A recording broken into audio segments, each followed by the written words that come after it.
Today, I stand before you to persuade not just your mind, but your heart to believe once more in the power of compassion. In a world often driven by greed, competition, and indifference, we must remember that kindness is not weakness, it is strength. Look around us. People pass by the hungry child in the street without even a glance. Scroll past the stories of suffering online and justify it by saying, "It's not my problem," but it is. Every act of neglect adds to the silence that allows suffering to grow. We live in a society that prizes success but forgets humanity. We have become so focused on achieving more that we forget to care more.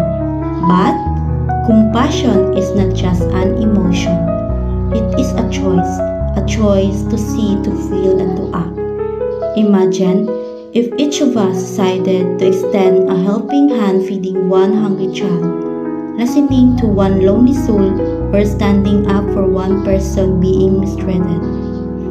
The ripple effect of that kindness could heal more wounds than any law or policy ever could. Compassion builds bridges where judgment. So today, I challenge you, let compassion be your courage. Let it shape your words, your actions, your life. For when we choose to care, we're not only changing others, we're changing the world. Remember, persuasive speech does not end with words. It begins when those words move us to act.